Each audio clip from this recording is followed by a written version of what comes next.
Hello and welcome to the first ever Omega podcast. I'm Arts and Entertainment Editor Matt Troher. And I'm News Editor Isabelle LaBianco. And we're here to talk about this year's Oscars. Yay! The Oscars this year will be held on Sunday, March 4th, which is a lot later than the typical mid-February airtime for the show.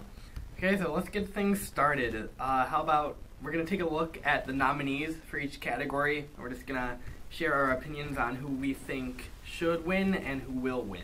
Yes. Let's start it off with actor in a supporting role. So this year it's 5, and all 5 actors are pretty, they're strong. This is not their first time in the rodeo of movies. I mean, we have William Dafoe with the Florida Project, and then Woody Harrelson with 3 Billboards, and Sam Rockwell with 3 Billboards, and then Richard Jenkins for his Shape of Water, and then Christopher Plummer, which is All the Money in the World. And with Christopher Plummer, he stood in for he took over. Didn't he take over Kevin Spacey? He took over Kevin Spacey's role last minute. Oh yeah, I heard about that. So I mean, even just to take on that role quick and get a nomination for an Oscar is pretty big deal too. Do you think the Academy will take that into effect when they're voting? It's hard to say because I mean, while he jumped into the role super fast, there's so many good actors too in this category. I mean, if you think about Richard Jenkins, this man, he took on a role that's so unlike all his other roles before, and William Dafoe with the big Florida Project. Yeah, personally, I think the award should go to Dafoe. Yeah. Florida Project is an extremely underrated film. Oh, I agree. I'm surprised it didn't get a Best Picture nomination. Mm-hmm. But odds are it's probably going to go to Rockwell. Rockwell. Yeah, he won the Golden Globe. He won the Golden Globe. I'm pretty sure he won the BAFTA. He won the SAG Award. He's been racking in the awards, which is something that it seems like they always take the same route. It's so hard with the Oscars. Sometimes you don't get the surprise effect. I mean, sometimes you do and sometimes you don't. So it always depends on what is going to be playing for. Yeah. And then for actress in a supporting role, we have Mary J. Blige nominated for Mudbound. Oh, that's a very good movie. Allison Janney in I, Tonya. Mm-hmm. Leslie Manville in Phantom Thread. Laurie Metcalf with Lady Bird, and of course Octavia Spencer in The Shape of Water. Queen Octavia. Well, this is they're also strong actors too. Yeah. And it's so hard because when you look at each role, just has to be. It's not on performance of character, but it's which character stood out the most. Yeah. Personally, I think it's going to be a toss-up between Janney and Metcalf. I hope so. Metcalf is such a. I think that she did such a great job in Lady Bird as a Chicagoan. She worked at the Steppenwolf Theater, so of course I have to, with my ties there, I feel important that she should get her say in one of her bigger film roles too. But Allison Janney has been that killer mom role. I mean, we see her in The Help and I, Tonya. She did a very great job. But it seems like if we're going to follow the trend of the past awards, Allison Janney has pulled the tie. But with the Oscars, it's always a toss-up between what movies too. So if Lady Bird is kind of pulling in the strings at the Oscars, Laurie might have a better chance. Yeah. Personally, I, Tonya just stood out to me as a film very out there topic. Yeah, So I think it's gonna go to Janney. Yeah, there's a good chance that it would. All right, let's look at what's up next. We can do cinematography. Sure. Okay, and now on to some of the more technical awards. Yeah. We're going to start with cinematography. Now this is, honestly, the nominations took me for a surprise. Mm-hmm. With Blade Runner 249, which I think is one of its only nominations. Yeah. Darkest Hour, Dunkirk, Mudbound, and The Shape of Water. And I think Matt and I would both agree that there's a missing movie in here. Yeah. Who should have been Call Me By Your Name. Mm-hmm. With the production design and the slow movement of the films and the cuts were just elegant. Yeah. But I think in the opposite direction, I think it might go to Dunkirk. The movie was so fast-paced, but yet every shot was so well-planned. And that is very true. That's something that... And even the production design, too, with in his film, it's incredibly how he organized everything to... It has that kind of... that feel to it where it's you have the fast-paced movement and stuff like that. Yeah, I think it's going to go to Dunkirk, but Shape of Water and even Blade Runner could be surprise winners. True. Shape of Water, one of the most craziest movies of this award season. Yeah. Let's see what's next. Yeah. Do you want to go back to an actor? How about, what's it called? Production design. Oh, perfect. Let's do that. Staying with the technical awards, we have production design nominated. 4 of the 5 are also nominated for Best Cinematography. Dunkirk, Shape of Water, Darkest Hour, and Blade Runner all nominated. And what I think might be a surprise nomination was Beauty and the Beast. Yeah. Which I don't think has any other nominations. Yeah, I think it has a nomination for costume, and that's about it. And, I think score, maybe. Oh, true. But yeah, I feel like this will be a tough category, because it's either going to be, I could see where Dunkirk wins cinematography and then Shape of Water gets production design. Yeah. Because of the 1950s Cold War-esque of you have all these different minorities coming together and like how true it felt, but also in the sci-fi fantasy world, which will be kind of a toss-up. But again, you have Beauty and the Beast in here, and that is a great Disney film. Yeah.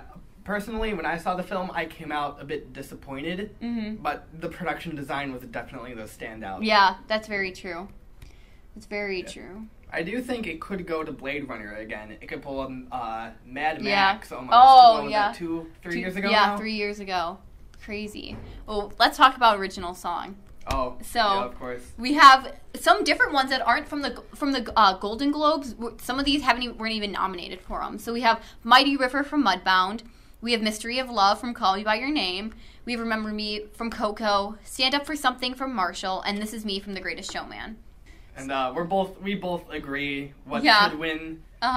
Mystery of Love from Call Me By Your Name. Oh, yes, of course. Sufjan Stevens, I've been a huge fan of his for a long time now. And honestly, even Mystery of Love is such a great track on the album, but also his other ones in the albums are so great, like Feudal Devices, and it's just a great use of music in it too. And I'm extremely excited to see what he does with his performance during the Oscars. Yes, yeah, he is one of the titled performers, which will be going to be quite different from who else performs. It's not going to be a typical Oscar thing. I mean, with the other nominations, I could see the Academy giving it to Remember Me from Coco, which I wouldn't be too upset about. But what I really hope it doesn't happen is The Greatest Showman. Really? You don't think so? I was not a huge fan of that movie. I felt every song was too generic. Guess that's true. Yeah, too formulated. I mean, it's the duo of Pascal and Paul, the musical theater gods who are up and coming now, who did La La Land. So this would be their second Oscar in a row, which is quite profound and something that would be quite interesting. But yeah, I think it's definitely going to be a toss-up between Coco and The Greatest Showman, and hopefully Call Me By Your Name. Yeah. And keeping with music, we're going to move on to original score. Ooh. And with that, we have Dunkirk, nominated, Hans Zimmer composing, John Williams getting the nomination for the new Star Wars film. I think that's their only nomination, too. True. 3 billboards outside of Ebbing, Missouri, with Carter Burwell composing that, Alexandre Desplat for The Shape of Water, and Phantom Thread by Johnny Greenwood. This is gonna be a toss because you have Hans Zimmer. We have Zimmer, Williams, and Desplat. Yeah, which have all been nominated, and I think all 3 have won. So it's gonna their career. And the thing is, with the original scores, it quite moves the movie. Like with The Shape of Water, you had that interesting contrast between the '60s, the '50s music, but then also that classical behind it. But then you have, of course, John Williams with Star Wars, which what else can you expect from a Star Wars movie?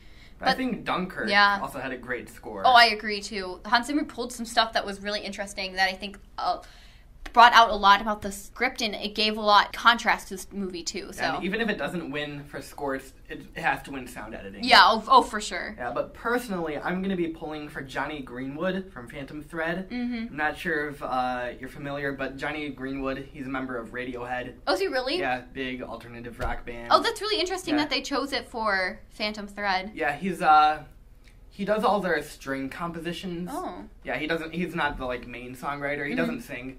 Oh, well, that'll be interesting to see then. Yeah, I haven't seen Phantom Thread yet. I have not either, but I've heard good things about it. Yeah. It seems like I'm a huge Radiohead fan, so I'm going to be pulling for Greenwood.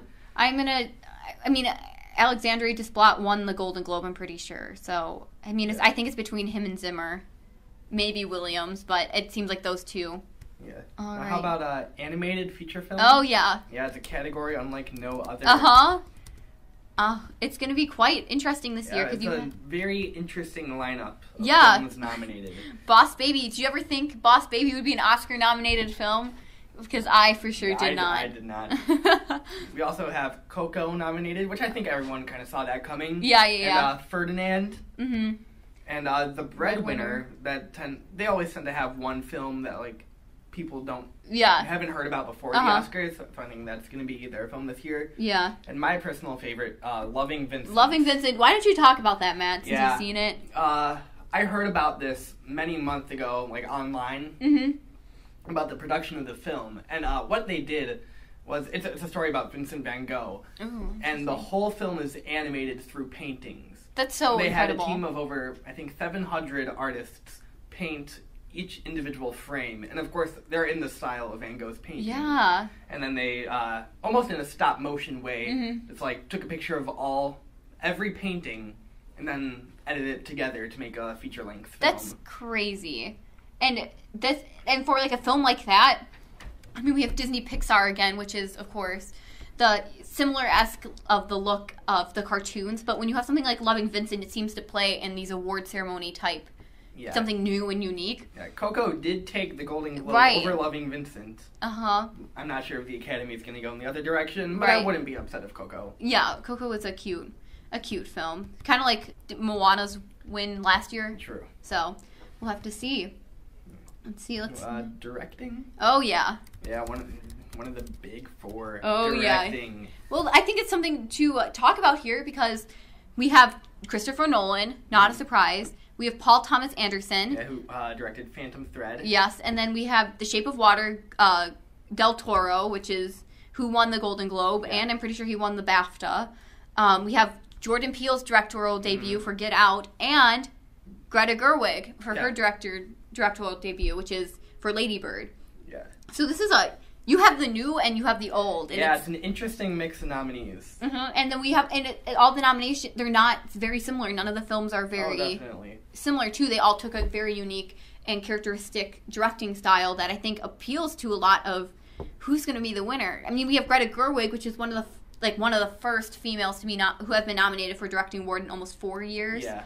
So she wasn't nominated for a Golden Globe. True. So this is a new mix. Surprise. Yeah. And going into the Golden Globes, I was set. I thought Nolan was going to take it home, but Del Toro surprised me. Yeah.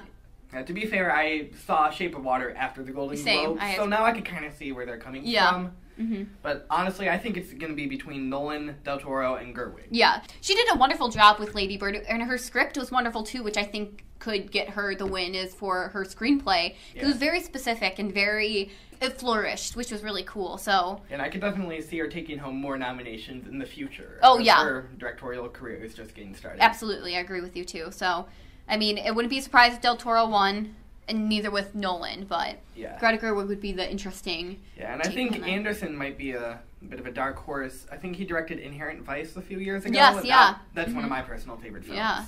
So it'll be very interesting. One of the smaller categories I would like to talk about is documentary feature film. Oh, yeah, let's do it. Not sure, have you seen any of these nominees? Let me look. Nominated, we have Abacus, Small Enough to Jail, Last Men in Aleppo, Strong Island, Faces, Places, and Icarus. I am not familiar with any of these titles. Okay, I'm familiar with 3 of them. Last Men in Aleppo, Faces, Places, and Icarus. Okay. Yeah, Icarus it was a Netflix original. Oh. It was about the whole Russian doping scandal. Oh, interesting. Which resulted them, of course, getting removed from the 2018 Olympics. Oh, wow. And my personal favorite was Faces, Places. It's a very interesting, out there concept. It was about these 2 artists, one young and one old. Mm-hmm. And they went around this town in South America. The country escapes me. Mm-hmm. But they plastered just prints of people's faces on different buildings. Oh, wow. It was one final art project between the 2. That's so cool. I think it looks like it's a French film. Yeah. So, and it won a couple awards back in 2017. Mm-hmm. So, this will be very interesting and to see how it does compared to everyone else. So yeah, personally I'll be pulling for that. But I could see the Academy giving it to Icarus. They took on a harder subject and did an incredible job with it. All right. You want to move to the big 3? Oh, yeah, let's do it. Okay, let's start with actress in the leading role. Okay. Well, we have some hard hitters. I think this year is with films like no other. You have Sally Hawkins for The Shape of Water. You have Frances McDormand with her powerful performance in Three Billboards Outside Ebbing, Missouri. You have Meryl Streep, The Post. Meryl Streep is not new to this game. Then you have Margot Robbie for her role in I, Tonya. And I'm not going to be able to pronounce her name right.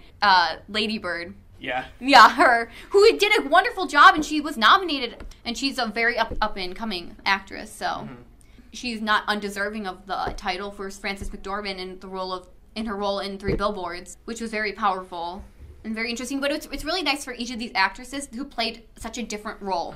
We have Meryl Streep playing the boss. We have Margot Robbie playing the powerful performance, and then Frances with the angry mom, and Sally Hawkins with the mute, and then Ronan with the coming of age girl. So a really interesting year with actresses. My pick, I'd have to go with McDormand. I've been a fan of her work for a long time. Three Billboards was an incredible film. Yes, I agree. I could also see them giving it to Hawkins or even to Streep. She's won twice in the past. Yeah, she's won. True? Yeah, she's won a couple. She's won. I think she has the most Oscar nominations out of females. We'll have to see. This one will be interesting. We should move on to actors in a leading role. Sure. Okay. This is quite a mix. We have new people and old people. We'll start off with Daniel Day-Lewis for his role in Phantom Thread. I think he did a wonderful job from what I saw in his work. A lot of people have been getting a lot of credit. And what's interesting is Phantom Thread came out after the Golden Globes. So he was not nominated. Had no nominations. No nominations for that. So I think this is one of his first nominations. So getting that so quickly and ultimately beating out a potential person to be nominated for this award is really interesting. We also have Denzel Washington nominated for his role in Roman J. Israel. And Denzel Washington did a great job in Fences last year. True. And I believe he got nominated but did not win, and he lost to Casey Affleck, which is Manchester by the Sea. But look at Casey now. Touchy subject. Yeah. So who knows what's in store for him. We have Gary Oldman with Darkest Hour, which is a powerful performance. Gary Oldman always does a good job with his old man characters. Yeah. But we have some fresh faces. True. We have Daniel Kaluuya for his performance in Get Out, which was a summer blockbuster. Oh, powerful performance. Oh, amazing. And the fact that he's still remembered throughout this award season 6 months later is incredible. And then we have fresh-faced, baby-faced, 22 years old, Timothée Chalamet with his role in Call Me By Your Name. I think it's incredible for him so young with very little training. Of course, he went to LaGuardia High School, which is a performing arts high school in New York City. Dropped out of Columbia after 6 months and is booking all these blockbuster films. He's in Call Me By Your Name. He's upcoming in a movie called The Beautiful Boy. He has a performance that might not even be screened, which is with A Rainy Day in New York with the director of Woody Allen, and we all know everything like that. But he's very up and coming.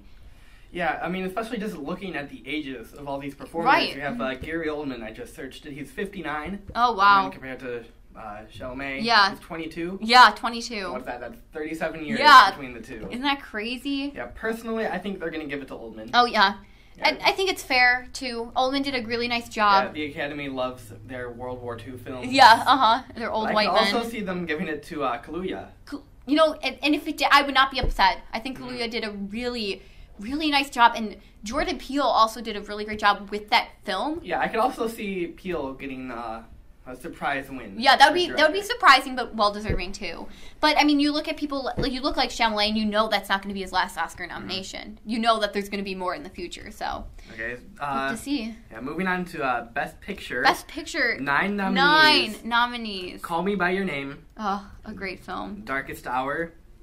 Dunkirk. Get Out. Lady Bird. Phantom Thread. The Post. Shape of Water. And, of course, 3 Billboards Outside of Ebbing, Missouri. Okay, perfect. So let's do this one fast. Well, let's talk about the elephant in the room and how there's a movie that's was only nominated for 1 Oscar. Screenplay for Disaster Artist. True. I can't think of his name. Franco wasn't even nominated for Best Actor, Yeah. and he won the Golden Globe. So it's really interesting. Yeah, I mean, I could. That's probably due in part of the recent. Yeah, allegations that get exposed, which is probably best that the Oscars did that. Yeah. So I think honestly, for nominees, it's going to be between Shape of Water, Three Billboards, Dunkirk. I could see Lady Bird taking home a surprise win. Maybe. Personally, Call Me by Your Name was my favorite film. Yeah, out of my the favorite. 9, Mine too. But Three Billboards was a close second. Yeah, I think Call Me by Your Name has like that elegant feeling to it. True. But it's a very independent film, which is sometimes you don't see taking home. But yeah, I think Three Billboards or Shape of Water. That's going to be a very close between. It depends how the Oscars take it and how other nominations are going too, which will be really interesting to see. Thank you. Yeah, thanks for listening to our podcast. If you're ever interested in being a guest star, email us. Thanks so much. And if you tweet at the Omega during the Oscars to see if our nominations won and if you have any feelings towards it too. All right. Thanks for listening. See you next time.